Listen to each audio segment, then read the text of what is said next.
Hello and welcome to today's meeting of Democrats of Greater Tucson. My name is Larry Bodine and I'm the president of Democrats of Greater Tucson, and I'll be your host today. And our speaker, whom I want to welcome, is Kim Challender. How are you, Kim? Hello, thank you, yeah. So Kim is running for Pima County Recorder, and I'll give her a more thorough introduction in just a minute. Now, I heartily encourage you to ask questions. So pull your mouse down to the bottom of the screen and you will see a little link. It's a couple of bubbles and it'll say Q&A. And that's where you can ask questions. So Jorge wanted to know about whose portrait do I have next to the Chinese cat, and I had no idea that was visible. And then in any event, and then we've got a question from Susie. We'll get to that. And people are emailing me questions as well. I wanted to do just one quick announcement about the Democrats of Greater Tucson website. You can find it, and you might want to write this down, at thedgt.org. And if you're wondering, so who's our next speaker going to be next week?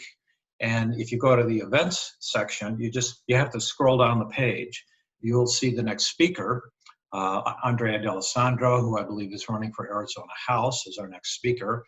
And there's a lot of fun articles. If you go all the way to the bottom where it says news, you'll see all sorts of fun things, such as the fact that the Fox News, of all the polling organizations, came out with a poll and said that Biden is beating Trump by 12 points. So, of course, it is an election day today, and we know polls can be wrong, but, you know, it's something you can take heart with.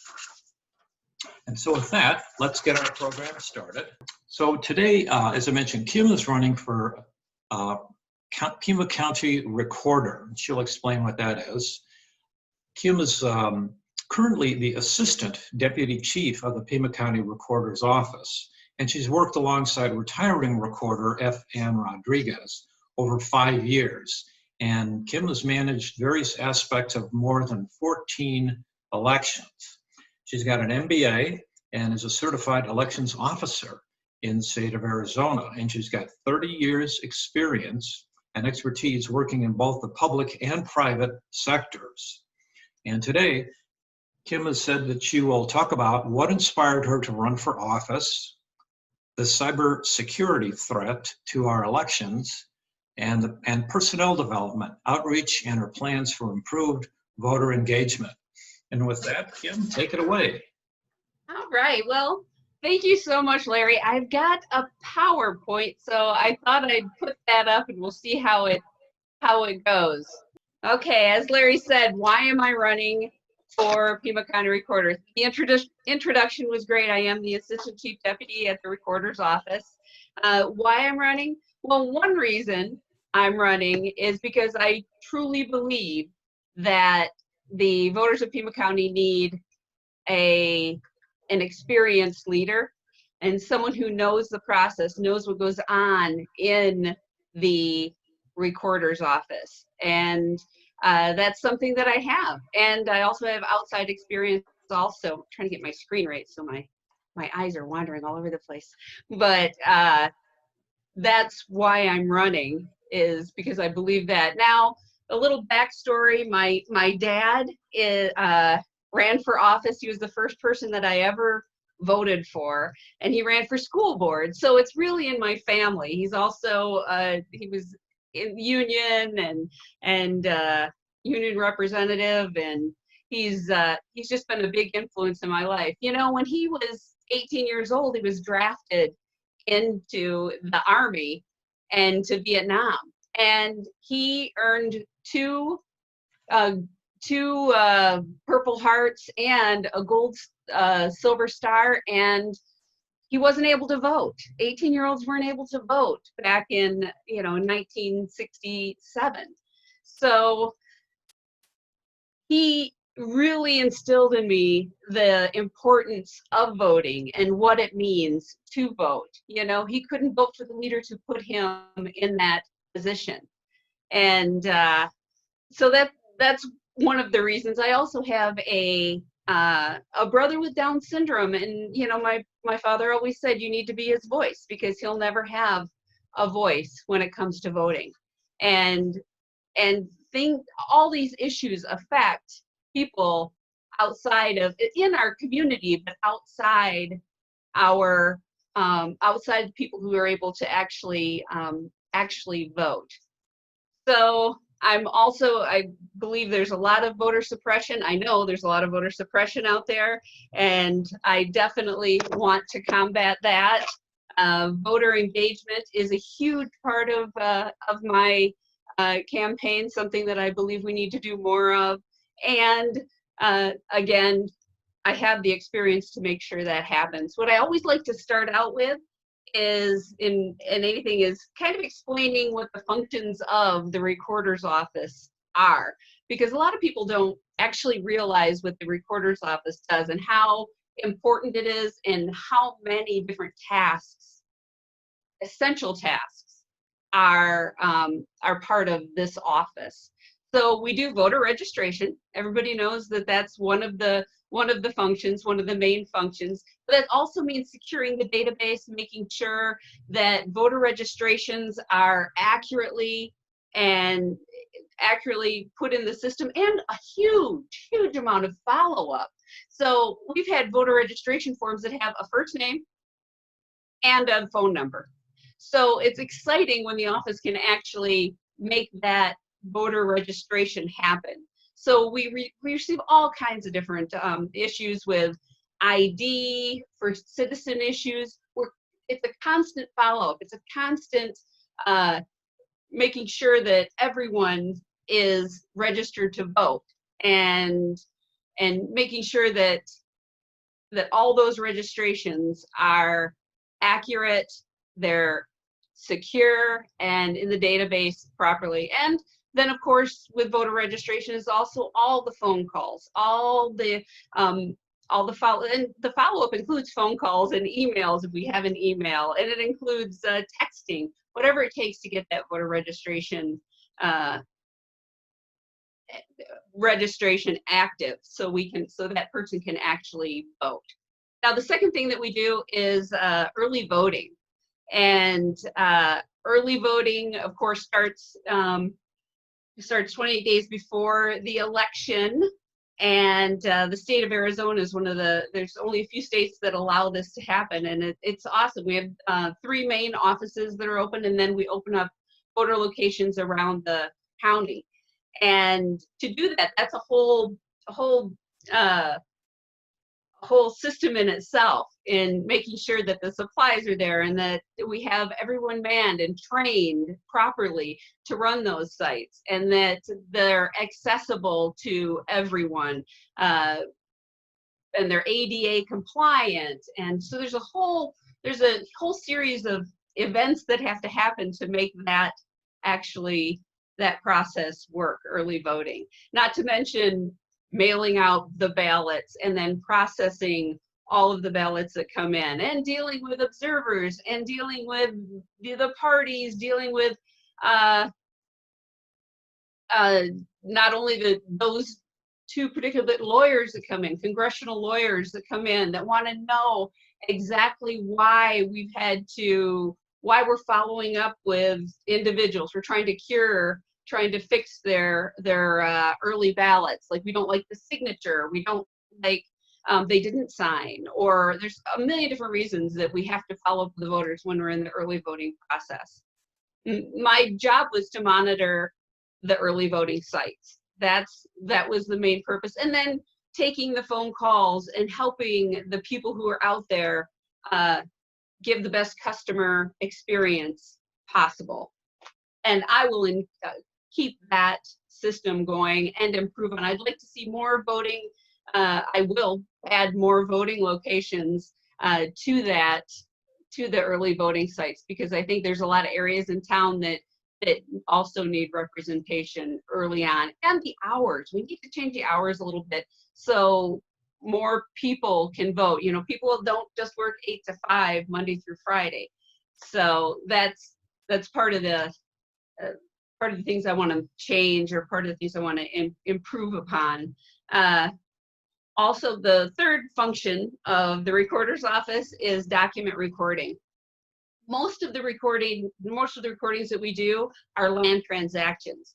And, you know, the chain of ownership with land is extremely important, is vital to the whole real estate process. If you don't know where your land and where your who owns what piece of land, there's no way those transactions can't happen.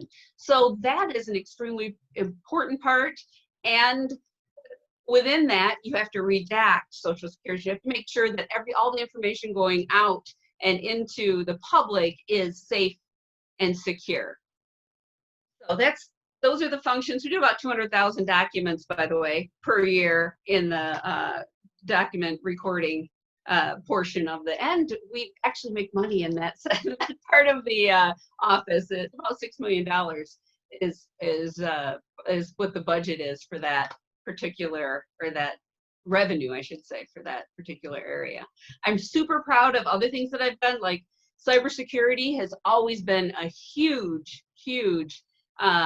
part of what I do, especially the last 2 years. I manage a team of 6 IT professionals, and I work with the Department of Homeland Security, Secretary of State, the National Guard, Pima County, to make sure your votes are secure, our system is secure, that that we're not getting, you know, the state of Arizona did have an issue. It was 5 minutes, a hack. It was 5 minutes from another county, and it was from an email. So not only is it important to make sure your infrastructure, and we worked on infrastructure of the system,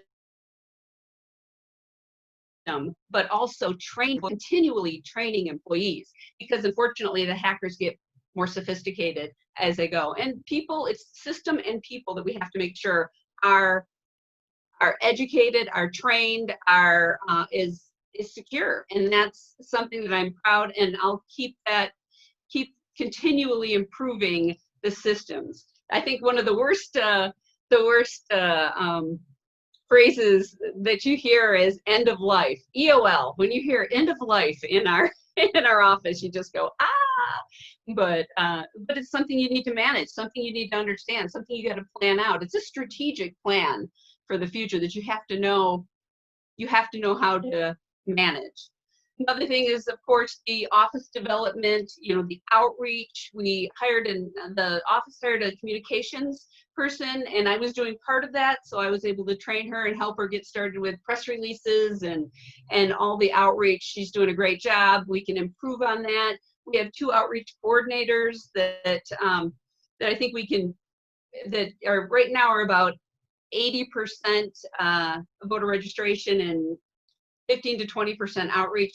I'd like to flip that around, or I will flip that around. So they're more outreach, they're more in the communities, they're working with the groups like League of Women Voters and ACE, and All Votes are local, All Voting is local. All those groups that are out there, be familiar, working with them to make sure that that we're getting the best outreach possible to the rural areas, to the areas that really need our support. You know, if you look at LD9 and LD10, those 2 LDs, they've got a lot of voter participation, a lot of voter registration, but there's a lot of rural areas and the Thanath Nation and Pascua Yaqui tribe that need more support. And we can target that. We can be more targeted. I'm very much a numbers person.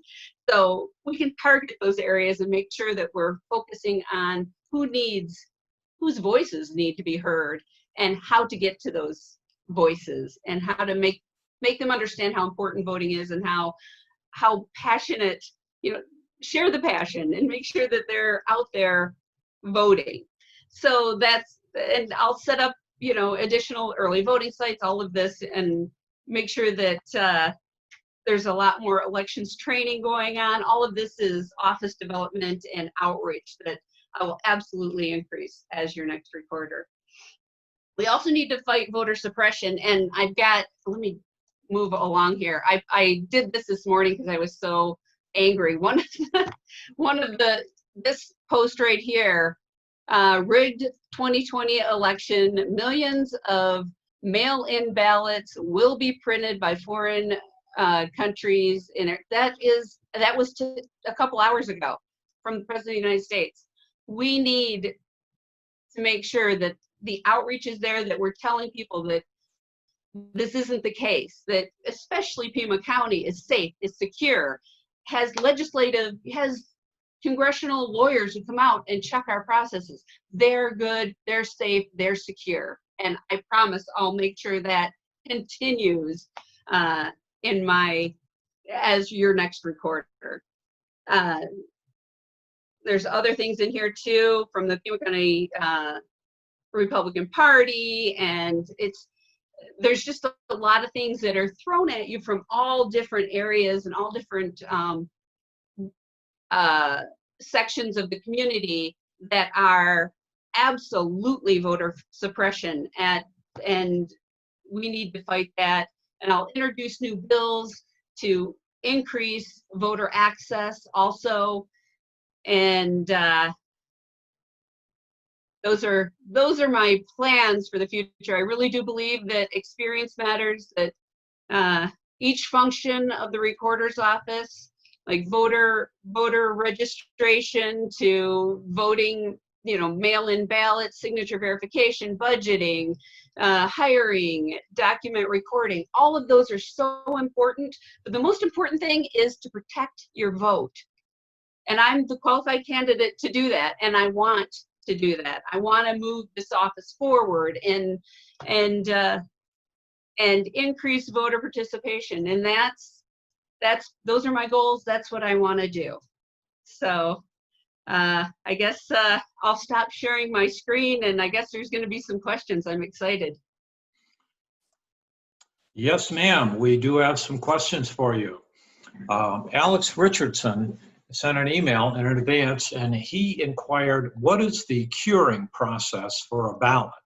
And how does Pima County do it differently from other counties? So the curing process is the process where if you have an issue, if there's an issue with the ballot, so we will send out 460, 500,000 ballots by mail, right? Anything that bounces back is what we process. So in that processing, we're going to scan the documents.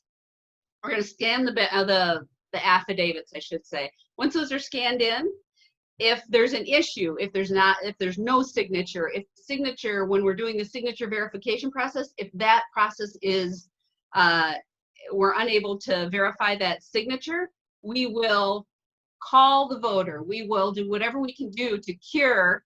And that's not necessarily a term. I think a lot of people say, well, it's not sick, but it isn't. But that's what the mainstream calls it, is curing.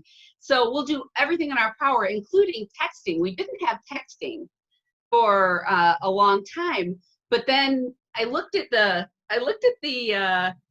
people who we were calling, and you notice that a lot of it is when you're 16 years old is when you register, when you get your driver's license with motor vehicle department. So at 16, your signature is way different than it is when you're 18. So a lot of times the 16-year-olds are going to put little hearts above their name.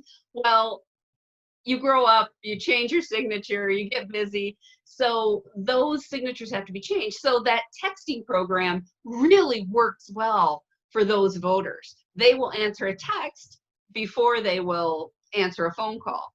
So it's been extremely successful. I'd like to expand that for sure. Absolutely, the texting, we can be more proactive. I think in California, they email voters to let them know that they received their ballots. They text voters to let them know. It's an opt-in system, so whatever form of verification that your ballot's been received, we can definitely implement something like that. We've already got the texting program in place.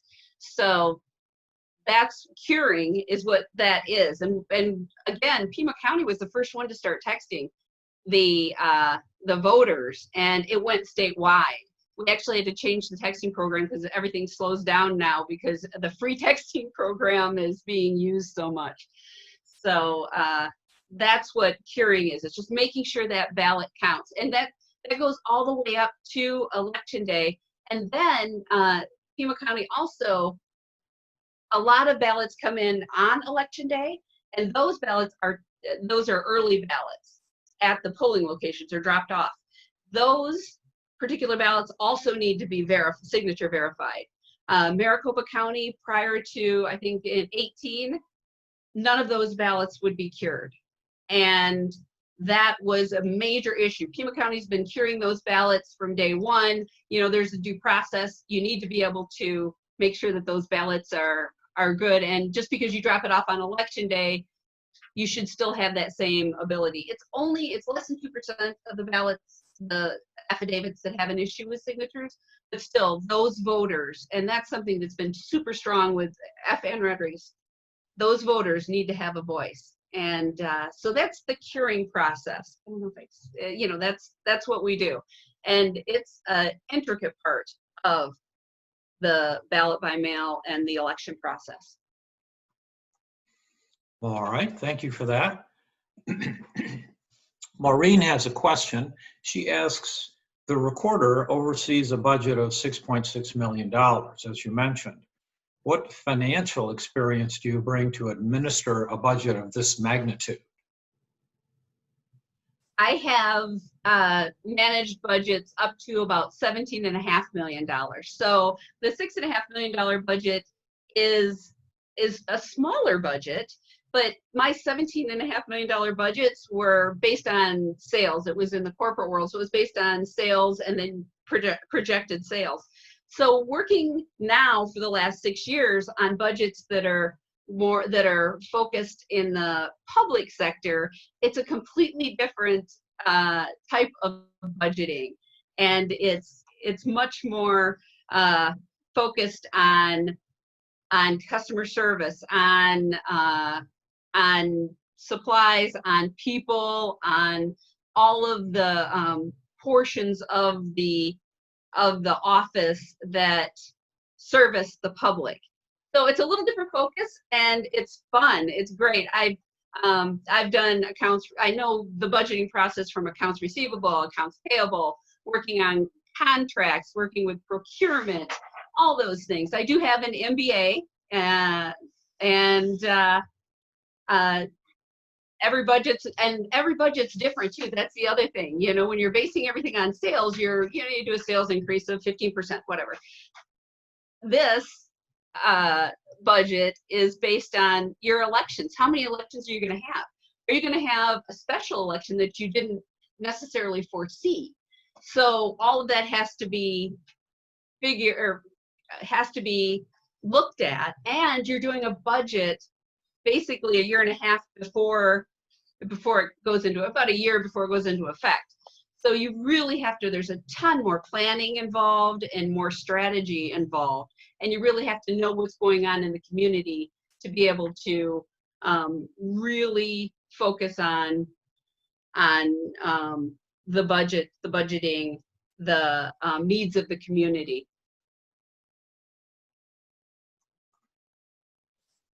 We've got a question from Barbara, and Barbara would like to know, you referred to voters as in town. How many of our voters, or what percent in Pima County, are actually out of the Tucson city limits? And how would you reach out to them specifically and support and approve their rights to vote? Oh, that's a good question. So the number of, when you talk about town, as far as in the city limits, it's more than half of the people live outside the city of Tucson limits. Of course, we don't control the city of Tucson elections or the but we reach out to the nations, to the tribe, to Ajo. I mean, we're reaching all the way out to Ajo, to Sells, to Vail, to Marana, Oro Valley, all over the county. It's big. You know, it's over 575,000 voters in Pima County, bigger than 4 states and bigger than the District of Columbia. It's a huge portion. We've got to make sure that everyone is treated fairly, treated equally, and everyone's vote counts.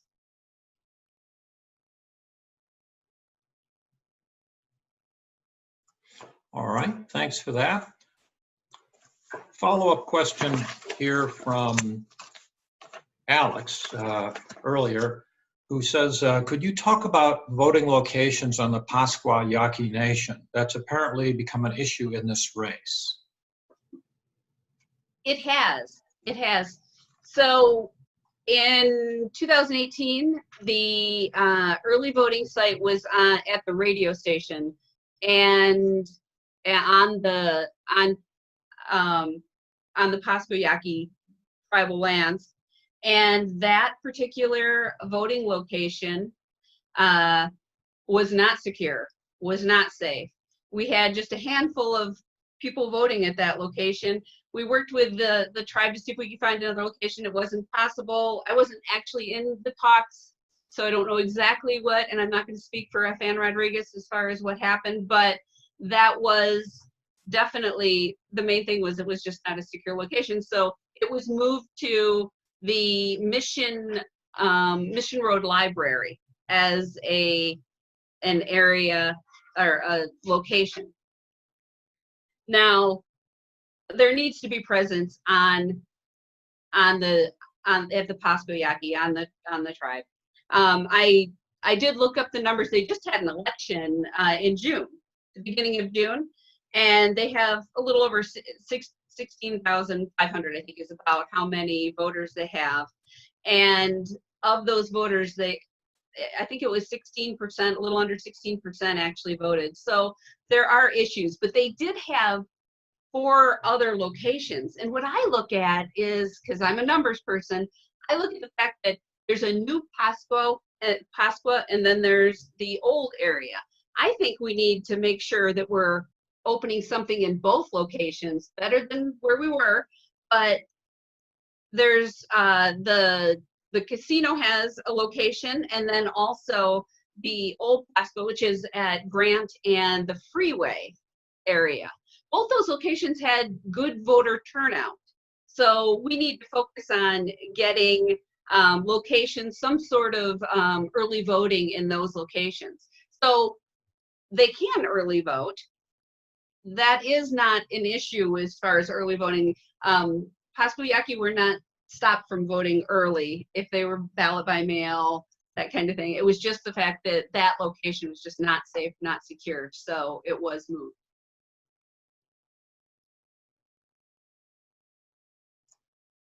All right, we've got a question from John. John would like to know, what is ballot harvesting? Why did the Republicans make it a felony? And why is it illegal in the first place? So, ballot harvesting is taking a number of ballots, going around and collecting ballots from your neighbors, from your friends, and dropping them off at a site. Now, there was an issue in another state that caused a bit of this as an uproar. That it wasn't the Democratic Party, we'll just say that had the issue. But that is what ballot harvesting is picking up ballots from your friends, from your neighbors. It shouldn't be a felony. It is a felony, or it is definitely not allowed here.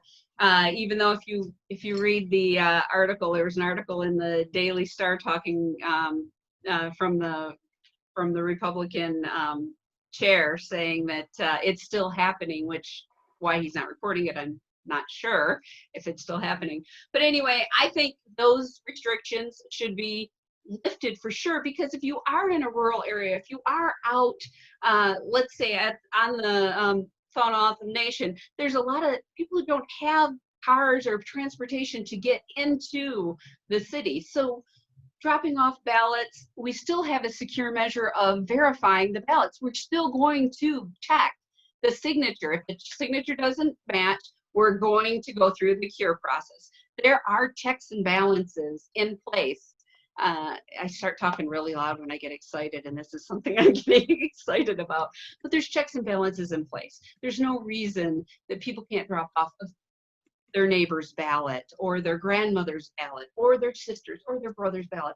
And it's never been an issue here, but it is something that that one side of the party believes that could be an issue. And I'll fight. That's part of my legislative agenda, to fight voter suppression and bring more access to voters. Okay, we have a question from Susie. Hold on just a second here. Susie would like to know, how many other states have mail-in voting available to registered voters? And how hard is it to establish a secure system like ours? That's a super good question. And it's something that I posted on my Facebook yesterday, because Kentucky and Georgia, you see all these problems that other states are having. So most other states are going to have some sort of absentee ballot programs out there. And there's only 5 states that have all vote by mail. Now, Arizona, it's kind of hybrid situation, which we all know. That is,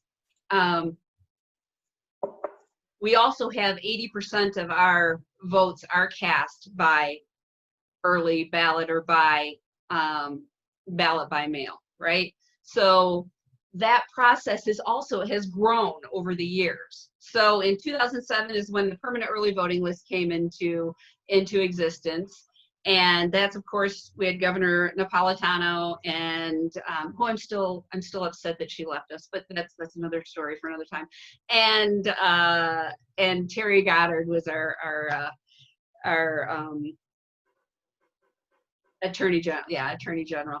And so we ended up getting that put in place, which and of course F.N. Rodriguez was a big supporter of it also. So that being in place has helped us slowly, incrementally grow with voter outreach and voter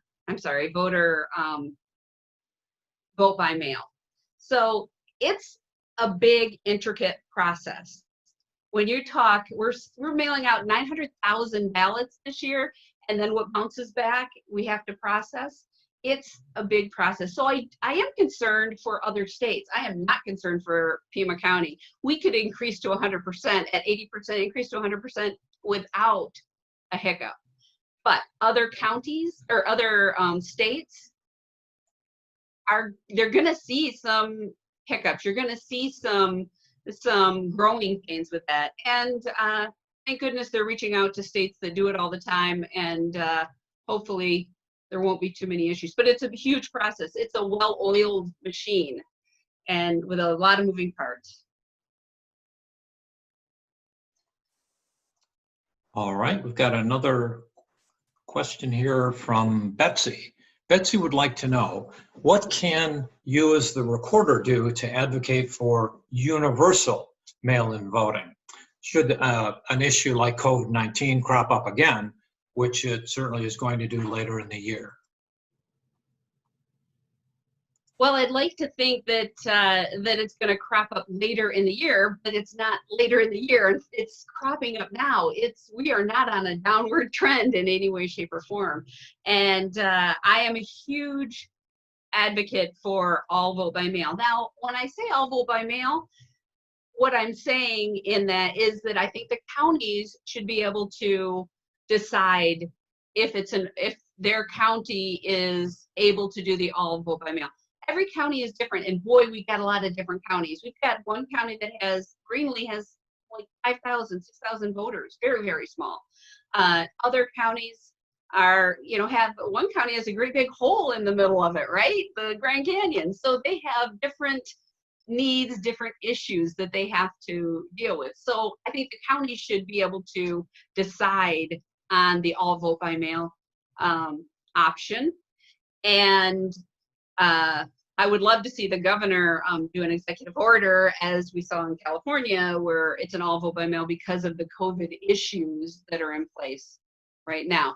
but it's a legislative issue. We can't do it without legislative support. So I will be at the legislature. And honestly, I can tell you that that has been a legislative agenda for quite a few years with the recorders. And it's all 15 counties want to see that option happen. But with the Republican-led legislature, we haven't been able to get that through. But I will definitely, that will be a priority in my term for sure. All right, thank you. Got a question from Alex again. After the 2018 election, the Pima County Republican Party put out a memo with many recommendations for changes in the recorder's office. Have you seen the memo, and what's your reaction to it? I have seen the memo, and in that PowerPoint, there's a couple quotes from that memo. It's near and dear to my heart. It's actually right here. I believe they had the Elections Integrity Commission that's in place right now needs better leadership and more guidance when it comes to what the rules are. If you read the memo, which you can, it's on the Mr. Huckleberry put it out August 21st of 19. So if you look up memos, you can actually read it if you're interested in it. But there's a lot of things in there that we can't do, we shouldn't do, and things like what's the one that kind of made me laugh, and we got a call on it from our election security, was the military grade signature verification. So we actually got calls from people saying, what is that? And we said, well, we tried to find, there's nothing that's considered military grade. So there's a lot of pie in the sky things. 90% of the memo is voter suppression. It's just basic voter suppression. So, but being part of the Elections Integrity Commission is something that I will make sure I am part of, so they know what the real rules are, the laws are, and work with them. I think you need to be able to narrate, you need to control the narrative, and that's one way you can help control the narrative and make sure everyone is on the same page.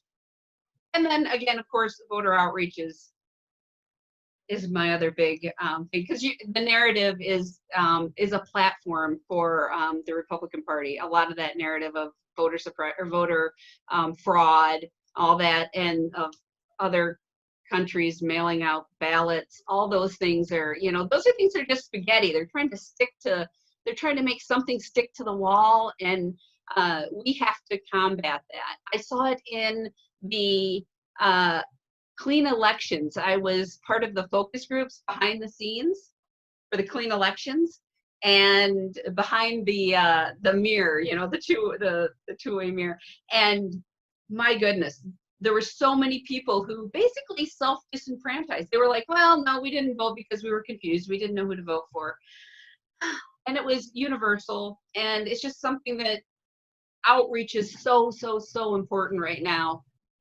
And that's my main focus. I know that as far as cybersecurity goes, we have that in place now. We've been playing defense for so long with a lot of that. Now we're at the point where outreach can go forward, and we can really, really position ourselves as the voice, the knowledge. All right. I think we can all agree that the Republicans are the party of voter suppression, and that I get the E-Tracks newsletter from the Republican Party, and it's just kind of sad, to see how irrelevant they are and just how against they are people going to the polls. But with that, let me ask a question. Tell us how you work with the Department of Homeland Security, the Secretary of State, and the Pima County Supervisors. And I encourage other people to ask you questions. We've got a little bit of time left. All right, so Department of Homeland Security, they have a great program. So we're part of the critical infrastructure of the United States now. Elections is part of the critical infrastructure. So with that came grant funds. It came a lot more support nationally. So the Department of Homeland Security, we actually have a person who helps, who is our contact, right? So that person we have meetings with, and also with jointly with the Secretary of State. Ken Mata is the Secretary of State, the head of the cybersecurity for the Secretary of State. And we have monthly meetings to make sure that everyone's on the same page, that our security plans are intact, that all of the emergency phone numbers, if something occurs, that we can all be contacted. The Department of Homeland Security also puts out a white paper that has all of the issues that are going on, whether it's locally or nationally or globally, the global players. So we get all those informations. You know, if there's a Google update that needs to happen, we're going to get the information on that, take care of it to make sure that, and if it's security related, we're going to make sure that those issues are taken care of right away, that any kind of updates, any kind of changes are taken care of right then and there. So that's Department of Homeland Security. Secretary of State follows the same suit. We're doing penetration testing with the Department of Homeland Security too. I think you may have already said that. But they were trying to break into our system. They're trying to do what other hackers are trying to do. And all of those penetration testing, all of that has been extremely successful. And we've had no issues, you know, that they're checking our ports, they're making sure that nothing's going to come in. Anyway, that's Department of Homeland Security. Secretary of State is more on the table.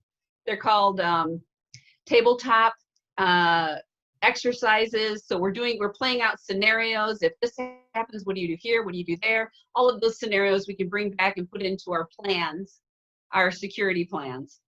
Then we come down to Pima County. We're working with the Pima County IT department to make sure that the security there is up to date and that we're all on the same page, and that they have an extra layer of security. Stuff that comes in is routed through them. So their backbone, we want to make sure that we're all on the same page and that everything is working together.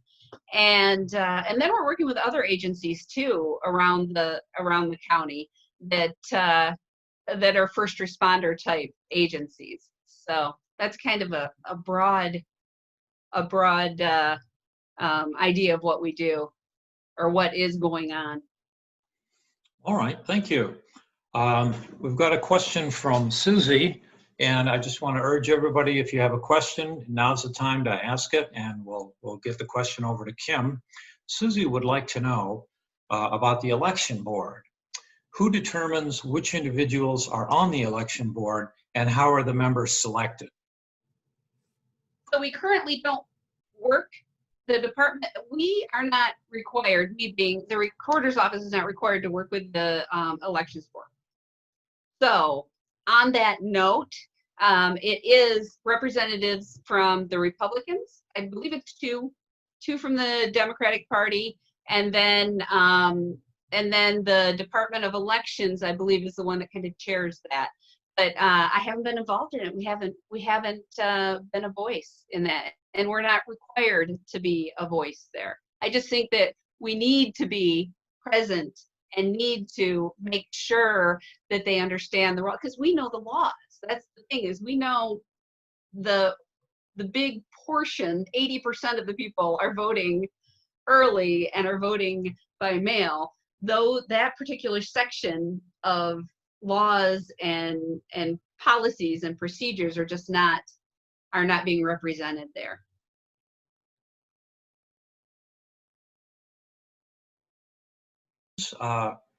Kim, I wonder if you could sum up why people should vote for you, and if people want to help you out in their campaign, how can they contact you and find out more information? Wonderful. So the reason I'm running is because I really do feel that someone who understands all of the process, who wants to move the organization, wants to move the recorder's office forward, is in office. I have that experience. I have the knowledge base. That foundation that FN Rodriguez has built is amazing. She has endorsed me along with Mayor Rothschild. So I'm very excited about those. I've got other endorsements also, and I appreciate all of the endorsements that I get, obviously. But that's why I'm running. I wholeheartedly believe that one mistake, one learning moment for someone coming in without a team, a strong team behind them of experienced people, without that, one issue could cause hundreds of thousands of disenfranchised voters. And it should make us all nervous. It should. I've got the qualifications. I believe I would love to be your next Pima County recorder. If you're interested in donating to my campaign or learning more about what I do, or volunteering, boy, we could use volunteers right now for sure. My website is kim4recorder.com. I really want to take the public ideas and move them forward using experience, and I know I can do better, and I know what it takes to make this job a success, to make this position grow. And that's why I'm running. Well, thanks very much. What's your website or Facebook page if people want to find out more about you? It's kim4recorder.com. And also Kim for Recorder on Facebook or Twitter. All right. Well, thanks very much for your time. It was very interesting to hear all of the points you made. And I want to wish you good luck in your campaign. And with that, I'm going to end the meeting, and you can find a recording of it on the DGT website coming up soon. Bye-bye, everybody. Bye. Thank you.